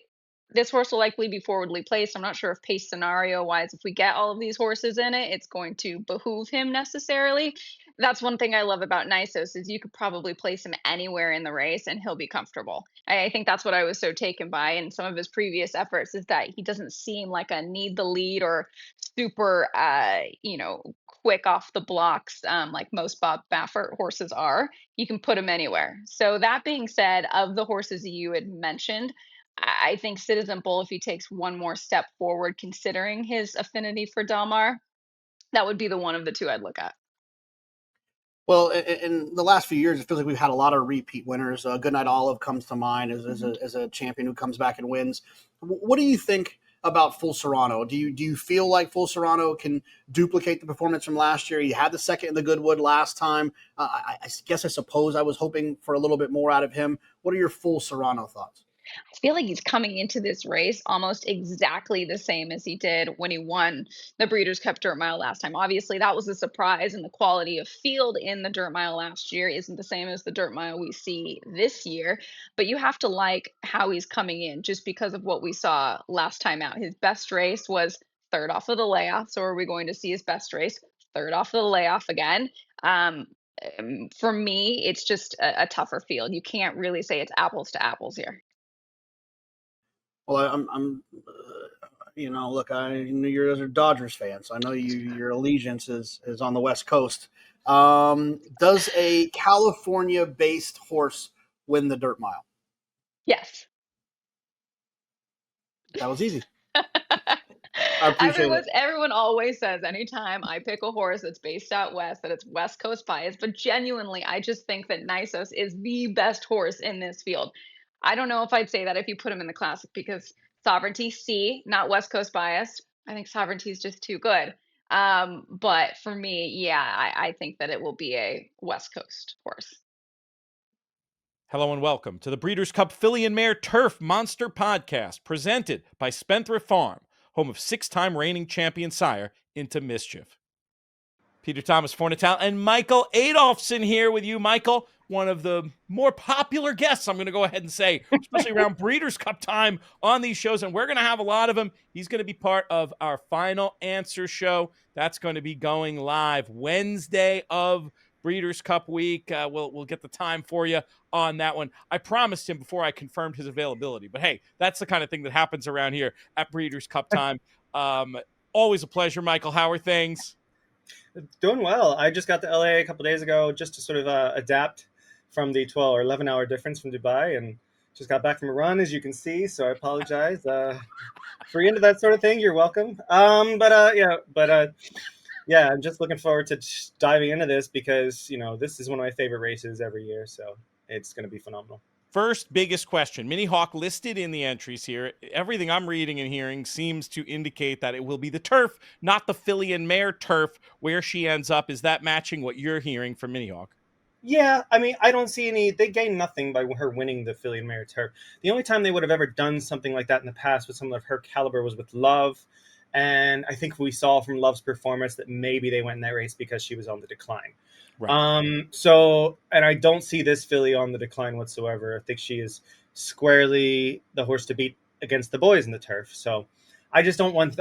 Hopefully they don't make a mistake like. Well, it's not a mistake, but like with Love's Only You a few years ago, where she was so much the best in that race, she could have easily won the boys turf, but they just took the layup and won the Filly and Mare turf with her from Japan. So I'd love to see her stay in the turf because it makes this race a whole lot easier. She could run around the outside rail and win this race. Does that leave See the Fire as the horse to beat? There's 3 or 4 really pretty close up in the top of the market, but as of this conversation, well in advance, See the Fire is the one who's favorite. Is that the right favorite? Yeah, I would say so. I think her run in the Juddmonte, running a decent fourth. Her runs against the top class company.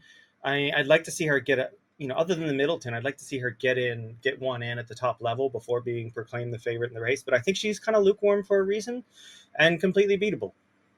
Wanted to ask you a question about the last form line that ties in She Feels Pretty and also Diamond Rain from Woodbine. My initial read on that race was thinking of Diamond Tier as sort of a second, or Diamond Rain as sort of a second tier European, and thinking if She Feels Pretty had that much trouble beating her, she was going to have a lot of trouble beating whoever turns up for a spot like this. Looking at it subsequently, I do think there's an argument that they both might be contenders in a race like this. The race came back fast.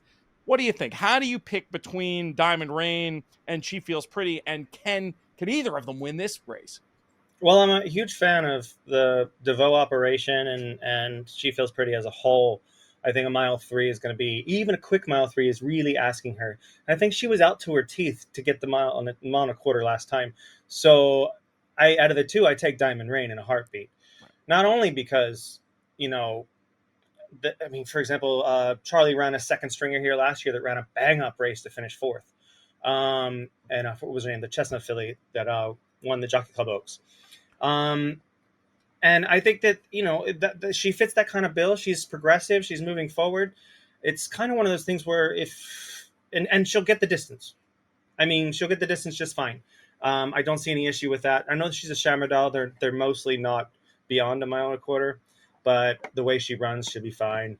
And she ran so well in the Group 3 at Newcastle that I thought that, and that's not an easy course. Like, as in, it's got a bit of an incline to the finish.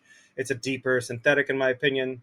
And I think that, you got to be a fit horse to finish it out. And she did really well. So she's moving forward. She beat Running Lion, who's a proper filly, 3-back. She ran a winning race last time, just didn't quite get there. And William seems pretty confident, even though he's most likely going to be on Cinderella's Dream, that she's a filly who belongs in this race. Well, that's the segue. I was going to say the more fancied of the Appleby runners in here is Cinderella's Dream. What do you think of her recent runs and her chances? Well, I'm really annoyed because the market won't leave her alone. Because I was hoping that, people would be stupid enough to think that these last 2 races were indicative of her form. And I was like, okay, well, I was like, good. When she finished third and she was treading water, like just hated that ground last time. It's listed as good that day, but there was rain. You could say, good my ass. This was basically like that. This you could see, like you could see chunks of it coming off of Fallen Angel. You know what I mean? And Fallen Angel loves cutting the ground. So like it was just, and she was running away from her. And Fallen Angel to me is very, very good. Multiple Group 1 winner, but I think Cinderella's Dream is a head to a neck better than she is. So yeah, to me, it wasn't the perfect setup for her. This is probably going to be her last race, I think, before she becomes a mom. That worries me a little bit, but I don't see anything about her. If you go back to her summer form, you go back to her race last year, where she was the best horse in the race. Sorry, but Moira just got a really good ride from Flavian. And, I don't see anything taking me off of her. I just wish that she got some value. Come on, guys, leave her alone. She sucks. She's terrible. Like, Zandon's Poetry in Motion. Big horse, but light on his feet. And he's always showed up and been consistent and been right there with some of the top horses in training. In the Bluegrass Stakes, he showed his determination and his raw ability. It's over! Zandon wins the Toyota Bluegrass! I feel breeders will be really blown away by what a striking, outstanding looking horse he is. 9-2 as of now, a long time out with Mini Hawk still in the betting. We'll see what happens. What's the price that you would back Cinderella's Dream at on the day, assuming all goes well? mean, the lowest I'll back her is if she drops below 2-1, I'll still think about it. But like, you'll get. I'm getting vibes of Love's Only You, where Love's Only You was like 6-1 a week out, and then went off at 5-2, second choice, and I was like, damn it, you know what I mean? Like, I just hope that I hope she runs her A race first of all, and I think she will. The trip is still semi-suspect with her, but she got it last year, skimming the rail all the way around. She went the shortest way. I think that was probably a tactical miscue by William, because he was worried about the stamina aspect, or maybe he's just hoping that he could get her to relax inside, one of the two. And the seas just never parted for him, and she came flying much the best in there. But yeah, I mean, is this a tougher race? That's also a question we got to ask ourselves. Is it a tougher race than last year? And I would say yes. She's got to step up to that. We could segue in the bedtime story, as I think is a huge, or even Jazora. That's who was next on my list, because Jazora is the other one who's in single-digit odds. Yeah. So I am glad you mentioned bedtime story. Those were actually the last two on the list, and then I was going to throw it open to you. So let's go to Jazora first. I'll tell you my thought looking at her. Nick Luck on the In the Money Media YouTube channel, to which you should all be subscribing if you're watching this video or listening over on the podcast side. Yeah. He made a compelling case. I wish she had some left-handed form. But how do you think she's going to make out here? I think she'll be fine. I think Graffard will have her as ready as she can be. She's not as lightning as I would like to see her in her turn of foot to really adapt to American racing, but she has a slight filly. Maybe she will pick it up, when she gets this flat, tight turns. So she's very compact. And I think she'll take to that fairly well. I'm not sure she's as good as the best ones in this race, right, but she's earned her spot to be top 4 in here no matter what. And we're, we'll talk about Bedtime Story, but she's faced her twice this season. They finished 1-2 in the Oaks. Bedtime Story had her measure, I think, at the top of about a furlong out in the French Oaks, and just couldn't get by her. She just got outfought by Jazora. So she's a tough little filly. Yeah. And I think, Mikhail's won a race over this course before when he won the turf with Talismanic. I think that she's a serious player. She just has to be in position, turning for home, because I haven't seen anything super lightning from her to really put herself in front and fight it out. Yeah. Similar to Moira last year. That's what she did. You know what I mean? Like, she put herself in. Flavian had her beautiful ride, ruined my day, but beautiful ride. Because I had Cinderella's Dream like single to everything. Yeah. A lot of us did. Beautiful Love. That was the chestnut. Beautiful Love. There we go.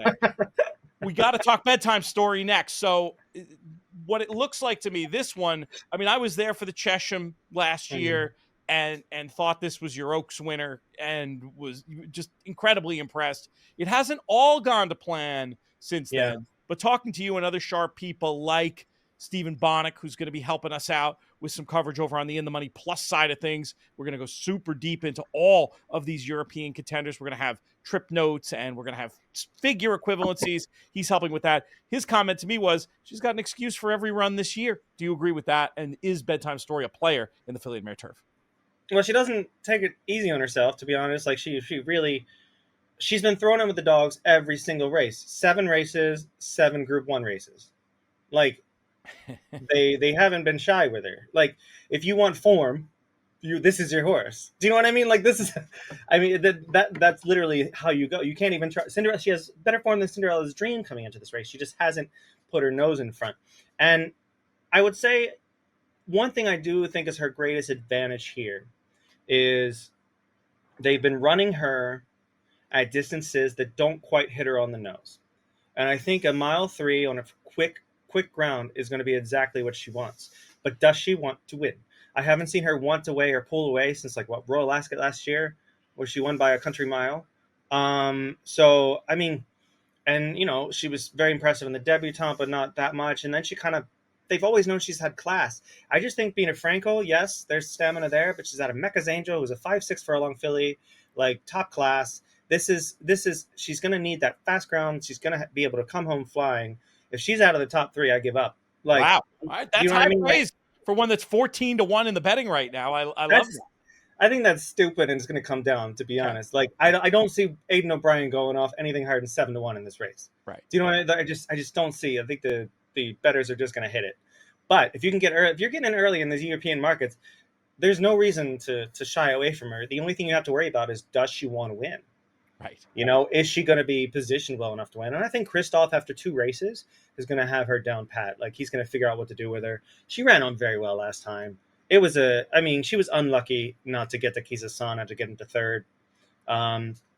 And I think that, top class fillies ahead of her on a track and a distance that was probably slightly stretching her.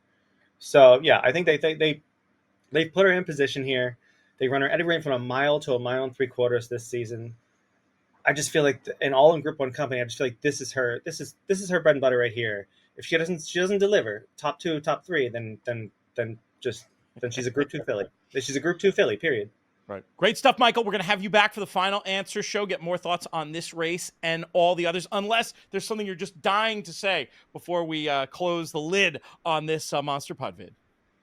I mean, I think that this is a wide open race, and I think post will have something to do with who you go with in here. Yep. And the big question for a lot of people is the horse at the top of the market right now is See the Fire. Will she run to what she absolutely can on this course? And if she does, they're all running for second. If not, we got a big race on our hands. We're going to make some money. Sounds like your short list would include her, it would include Cinderella's Dream, and it would include Bedtime Story at this point. Mm-hmm. Yeah. They've got the market pretty strong in here. Even though she's kind of outclassed and it's probably an owner call running in the race, don't be surprised if Village Voice jumps up there and gets 4th. Do you know what I mean? Like, she's got My Sister Nat written all over her. Yeah, underneath for some superfectas, etc. All right, my friend, totally we're out of time on this, but we're gonna have much more from Michael, both free and on the In the Money Plus side. If you want everything we've got to offer on these Euros, on this Breeders' Cup, make sure you check that out. InTheMoneyPodcast.com/plus.